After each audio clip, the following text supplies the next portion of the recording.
Hello, जय हिंद साथियों। स्वागत है आप सभी का हमारे यूट्यूब चैनल पर। दोस्तों, आज की इस वीडियो में हम उत्तर प्रदेश पुलिस सामान्य ज्ञान से रिलेटेड जीके जीएस के टॉप 25 क्वेश्चंस लेके आए हैं, जो आपके सभी प्रतियोगी परीक्षाओं के लिए अति महत्वपूर्ण होंगे। तो दोस्तों, बने रहिए वीडियो के एंड तक और हम आज की वीडियो को शुरू करते हैं। दोस्तों, क्वेश्चन है, भारत में चालू की गई पहली ट्रेन का क्या नाम था? आपको बताना है कि भारत में जो पहली ट्रेन चालू की गई थी उस ट्रेन का नाम बताना है। तो दोस्तों, इस क्वेश्चन का सही जवाब ऑप्शन ए फेयरी क्यून नामक भारत में पहली ट्रेन चलाई गई थी, ये आपको याद रखना है।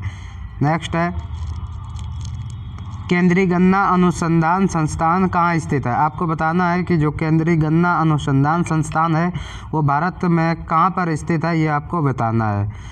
फ्रेंड, इस क्वेश्चन का सही जवाब ऑप्शन सी कोयम्बटूर तमिलनाडु में। ये कोयम्बटूर कहाँ पड़ता है तो ये मैं आपको बता देता हूँ, तमिलनाडु में पड़ता है। कोयम्बटूर तमिलनाडु में केंद्रीय गन्ना अनुसंधान संस्थान स्थित है, ये आपको याद रखना। वेरी इंपॉर्टेंट क्वेश्चन है, कई बार दोस्तों एग्जामों में पूछा जा चुका है। नेक्स्ट है, प्लाज्मा शोध अनुसंधान संस्थान कहाँ स्थित है? आपको बताना है कि जो प्लाज्मा होता है, प्लाज्मा शोध अनुसंधान संस्थान कहाँ पर स्थित है। दोस्तों, इस क्वेश्चन का सही जवाब ऑप्शन बी गांधीनगर गुजरात के गांधीनगर में आपको क्या प्लाज्मा शोध अनुसंधान संस्थान स्थित है, ये आपको याद रखना है। कहाँ पे? गुजरात के गांधीनगर में। ठीक है फ्रेंड, आगे बढ़ते हैं। नेक्स्ट, भारत के पहले उप प्रधानमंत्री कौन थे? आपको बताना है कि भारत के पहले उप प्रधानमंत्री कौन थे। दोस्तों, इस क्वेश्चन का सही जवाब ऑप्शन डी सरदार वल्लभ भाई पटेल भारत के पहले उप प्रधानमंत्री थे। अगर आपसे दोस्तों पूछा जाए भारत के पहले प्रधानमंत्री कौन थे तो कौन थे? जवाहरलाल नेहरू। आपको ये बताना है क्या? जवाहरलाल नेहरू जो थे ये भारत के पहले प्रधानमंत्री थे। अगर उप प्रधानमंत्री पूछे तो सरदार वल्लभ भाई पटेल। ऑप्शन डी इस क्वेश्चन का सही जवाब होगा। नेक्स्ट, आगे बढ़ते हैं दोस्तों। भारतीय अर्थव्यवस्था कैसी है? आपको बताना है कि जो भारत की अर्थव्यवस्था है वो कैसी है, किस प्रकार की अर्थव्यवस्था है। तो दोस्तों, इस क्वेश्चन का सही जवाब ऑप्शन सी मिश्रित अर्थव्यवस्था है। जो भारतीय अर्थव्यवस्था है वो कैसी? एक मिश्रित अर्थव्यवस्था है। तो इस क्वेश्चन का सही जवाब ऑप्शन सी हो जाएगा। नेक्स्ट है फ्रेंड, आर्थिक विकास की दृष्टि से भारत की गिनती होती है। आपको बताना है कि जो आर्थिक विकास की दृष्टि से भारत की जो गिनती होती है वह किस रूप में होती है, आपको ये बताना है। तो दोस्तों, इस क्वेश्चन का सही जवाब ऑप्शन बी विकासशील राष्ट्र के रूप में। जो हमारा भारत देश है वो आर्थिक विकास के दृष्टि से किस रूप में? विकासशील राष्ट्र के रूप में इसकी गिनती की जाती है, ये आपको याद रखना है। नेक्स्ट है फ्रेंड, भारतीय अर्थव्यवस्था का कौन सा क्षेत्र सकल राष्ट्रीय उत्पाद में सबसे अधिक योगदान प्रदान करता है? यानी कि जो भारतीय अर्थव्यवस्था है आपको बताना है वह कौन सा क्षेत्र है जिसमें सकल राष्ट्रीय उत्पाद में सबसे अधिक योगदान करता है। तो फ्रेंड, इस क्वेश्चन का सही जवाब ऑप्शन बी तृतीयक जो क्षेत्र है ना, तृतीयक क्षेत्र, ये सर्वाधिक योगदान करता है, आपको याद रखना। तो इस क्वेश्चन का सही जवाब ऑप्शन बी तृतीयक क्षेत्र हो जाएगा। नेक्स्ट, बंद अर्थव्यवस्था वह अर्थव्यवस्था है जिसमें, यानी कि आपको बताना कि जो बंद अर्थव्यवस्था है वह किस प्रकार की अर्थव्यवस्था होती है। तो दोस्तों, इस क्वेश्चन का सही जवाब होगा ऑप्शन डी। जो बंद अर्थव्यवस्था होती है फ्रेंड, ना तो निर्यात होता है और ना ही आयात होता है। अब बंद अर्थव्यवस्था में क्या होता है? ना ही निर्यात होगा और ना ही आयात होगा। तो इस क्वेश्चन का ऑप्शन डी करेक्ट आंसर होगा। नेक्स्ट, आगे बढ़ते हैं फ्रेंड। अगला क्वेश्चन है, भारत की श्रम शक्ति का लगभग कितना भाग कृषि में लगा हुआ है? आपको बताना कि जो भारत की श्रम शक्ति है ना उसका कितना भाग कृषि में लगा हुआ है, ये आपको बताना है। तो इस क्वेश्चन का सही जवाब फ्रेंड ऑप्शन बी 54%। जो भारत की जो श्रम शक्ति है उसका 54% भाग जो है वो कृषि में लगा हुआ है, ये आपको याद रखना है। नेक्स्ट फ्रेंड, भारत में अधिकतर बेरोजगारी है। भारत में आपको बताना है कि किस प्रकार की अधिकतर बेरोजगारी है। तो दोस्तों, इस क्वेश्चन का सही जवाब ऑप्शन सी संरचनात्मक। कैसी? भारत में कैसी बेरोजगारी है? तो संरचनात्मक बेरोजगारी भारत में है, ये आपको याद रखना है। नेक्स्ट क्वेश्चन है फ्रेंड, भारत में बेरोजगारी के आंकड़े एकत्रित एवं प्रकाशित करता है। आपको बताना है कि जो भारत में बेरोजगारी है ना, इसके आंकड़े कौन एकत्रित करता है और इस आंकड़े को प्रकाशित कौन करता है, ये आपको बताना है। तो दोस्तों इस क्वेश्चन का सही जवाब ऑप्शन डी NSSO जो है भारत में बेरोजगारी के आंकड़े एवं उस आंकड़े को प्रकाशित करने का कार्य कौन करता है? NSSO, ये आपको याद रखना है। नेक्स्ट क्वेश्चन है दोस्तों, कृषि में मूलतः किस प्रकार की बेरोजगारी की प्रधानता देखी जाती है? आपको बताना है जो कृषि में है किस प्रकार की बेरोजगारी की प्रधानता देखी जाती है। दोस्तों इस क्वेश्चन का सही जवाब ऑप्शन डी आदर्श बेरोजगारी। किस प्रकार की आदर्श बेरोजगारी होती है? जो भारत में कृषि से जो बेरोजगारी होती है वो सर्वाधिक किसमें बेरोजगारी है? आदर्श बेरोजगारी में आती है, ये आपको याद रखना है। नेक्स्ट क्वेश्चन है फ्रेंड, भारत में बेरोजगारी की किस्म पाई जाती हैं। आपको बताना है कि भारत में जो बेरोजगारी है उसकी कौन सी किस्म पाई जाती है। तो फ्रेंड इस क्वेश्चन का सही जवाब ऑप्शन डी इनमें से सभी। कौन कौन सी? एक तो होगी चक्रीय बेरोजगारी, एक ग्रामीण अल्प रोजगार और संरचनात्मक बेरोजगारी।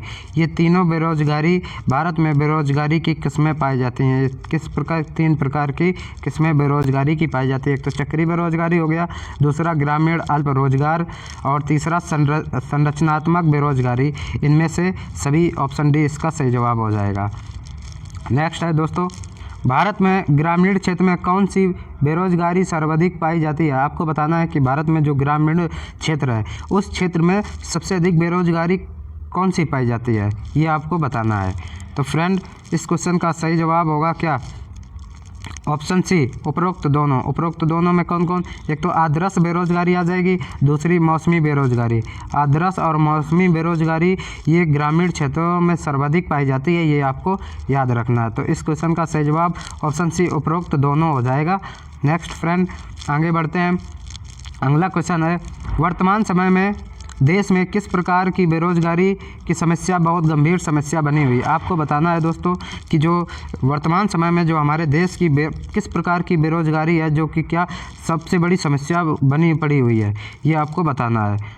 किस प्रकार की बेरोजगारी है जो सबसे बड़ी समस्या बनी हुई है? तो फ्रेंड वो जो बेरोजगारी वो शिक्षित बेरोजगारी है, क्योंकि हमारे देश में जो शिक्षा है ना तो लोग बहुत शिक्षित अब शिक्षित लोग हो गए हैं ना, तो फिर भी वो कैसे हैं? बेरोजगार घूम रहे हैं। तो ये हमारी किस प्रकार की बेरोजगारी हो जाएगी? शिक्षित बेरोजगारी हो जाएगी। नेक्स्ट आगे बढ़ते हैं दोस्तों, राष्ट्रीय ग्रामीण विकास संस्थान कहाँ अवस्थित है? वेरी इंपॉर्टेंट क्वेश्चन है और ये आपको कई बार एग्जामों में पूछा जा चुका है, आपके आगामी परीक्षाओं में पूछा जाने की संभावना, ये आपको पता भी होना चाहिए। जो हमारा राष्ट्रीय ग्रामीण विकास संस्थान ये कहाँ पर स्थित है, ये आपको बताना है। तो फ्रेंड इस क्वेश्चन का सही जवाब ऑप्शन ए, ये कहाँ पे? हैदराबाद में स्थित है। हैदराबाद में राष्ट्रीय ग्रामीण विकास संस्थान स्थित है, ये आपको याद रखना है। नेक्स्ट फ्रेंड अगला क्वेश्चन है, भारतीय नीति आयोग जो होता है, भारतीय नीति आयोग किसके संरक्षणों के आधार पर निर्धनता रेखा जो निर्धन रेखा के नीचे के लोगों का आकलन करता है? आपको बताना जो नीति आयोग होता है तो वो किसके सर्वेक्षणों के आधार पर निर्धनता रेखा के नीचे के लोगों का आकलन करती है, ये आपको बताना है। तो फ्रेंड इस क्वेश्चन का सही जवाब ऑप्शन सी राष्ट्रीय नमूना सर्वेक्षण संस्थान के सर्वेक्षण के आधार पर ये क्या करता है? निर्धनता रेखा के नीचे के लोगों का आकलन करता है। किसके? राष्ट्रीय नमूना सर्वेक्षण संगठन के आधार पर। इस क्वेश्चन का ऑप्शन सी करेक्ट होगा। नेक्स्ट फ्रेंड आगे हम बढ़ते हैं, राज्य एवं राष्ट्रीय स्तर पर गरीबी का अनुमान लगाने के लिए नीति आयोग किसके सूत्र का प्रयोग करता है? आपको बताना है राज्य एवं राष्ट्रीय स्तर पर जो गरीबी का अनुमान लगाने के लिए जो नीति आयोग है ना, ये किसके सूत्र का प्रयोग करता है, ये आपको बताना है। फ्रेंड इस क्वेश्चन का सही जवाब होगा DT लकड़ावाला। जो DT लकड़ावाला है ना, इसके सूत्र को कौन? नीति आयोग अपनाता है, ये आपको याद रखना है। नेक्स्ट क्वेश्चन अगला क्वेश्चन फ्रेंड, किस राज्य को अत्यधिक कुपोषण के कारण भारत का इथोपिया कहा जाता है? वेरी इंपॉर्टेंट है, ये आपको नोट करना है, ये आपके एग्जामों में छपेगा 100%। तो दोस्तों इस क्वेश्चन का सही जवाब होगा मध्य प्रदेश। जो मध्य प्रदेश है इसको भारत का इथोपिया कहा जाता है। क्यों कहा जाता है? क्योंकि यहाँ अत्यधिक कुपोषण के कारण इसको भारत का इथोपिया कहा जाता है। किसको? मध्य प्रदेश को। ये आपको याद रखना है। नेक्स्ट क्वेश्चन है फ्रेंड, मानव विकास सूचकांक का आधार क्या है? आपको बताना है। जो ह्यूमन डेवलपमेंट इंडेक्स है ना, मानव विकास सूचकांक HDI, इसका आधार क्या है? तो फ्रेंड इस क्वेश्चन का जो सही जवाब होगा ऑप्शन डी, इसका आधार है स्वास्थ्य, शिक्षा, जीवन स्तर। क्या क्या? स्वास्थ्य, शिक्षा और जीवन स्तर मानव विकास सूचकांक का आधार है। ये आपको याद रखना है। नेक्स्ट क्वेश्चन है दोस्तों, राज्य स्तरीय मानव विकास रिपोर्ट जारी करने वाला प्रथम राज्य कौन सा है? आपको बताना है। जो राज्य स्तरीय मानव विकास रिपोर्ट जारी करने वाला भारत का पहला राज्य कौन सा है? ये आपको बताना है फ्रेंड। दोस्तों इस क्वेश्चन का सही जवाब ऑप्शन बी, मध्य प्रदेश। कौन? मध्य प्रदेश जो है मानव विकास रिपोर्ट जारी करने वाला राज्य स्तरीय पहला राज्य है। ये आपको याद रखना है। नेक्स्ट फ्रेंड अगला क्वेश्चन है, संयुक्त राष्ट्र विकास कार्यक्रम UNDP की तर्ज पर भारत की पहली मानव विकास रिपोर्ट कब जारी किया गया था? ये आपको बताना है। तो फ्रेंड इस क्वेश्चन का सही जवाब ऑप्शन डी, अप्रैल 2002 में संयुक्त राष्ट्र विकास कार्यक्रम की तर्ज पर भारत सरकार की पहली मानव विकास रिपोर्ट जारी की गई थी। ये आपको याद रखना कब? अप्रैल 2002 में। नेक्स्ट है फ्रेंड अगला क्वेश्चन है, UNDP की मानव विकास रिपोर्ट में भारत को किस श्रेणी में रखा गया है? आपको बताना, जो UNDP की मानव विकास रिपोर्ट आती है उस रिपोर्ट में भारत को किस श्रेणी में रखा गया है? ये आपको बताना है। फ्रेंड इस क्वेश्चन का सही जवाब ऑप्शन बी, मध्यम विकास मानव विकास श्रेणी। कौन से? मध्यम मानव विकास श्रेणी में भारत को रखा गया है। ये आपको याद रखना है। नेक्स्ट है फ्रेंड, बंद अर्थव्यवस्था से आप क्या समझते हैं? आपको बताना है। जो बंद अर्थव्यवस्था है उससे आप क्या समझते हैं? तो दोस्तों जो बंद अर्थव्यवस्था होती है इसमें आयात और निर्यात क्या होता है? बंद होता है। Option A is the correct answer होगा, आयात निर्यात बंद होगा बंद अर्थव्यवस्था से। ठीक है फ्रेंड आगे हम बढ़ते हैं। भारत के किस राज्य में गरीबी जो होती है, भारत में किस राज्य में गरीबों का प्रतिशत सबसे अधिक है? आपको बताना है कि जो गरीबों का प्रतिशत है भारत में किस राज्य में सर्वाधिक है? तो फ्रेंड इस क्वेश्चन का सही जवाब ऑप्शन डी, उड़ीसा राज्य में। उड़ीसा राज्य में जो गरीबों का प्रतिशत है वो सर्वाधिक है फ्रेंड। ये आपको याद रखना है।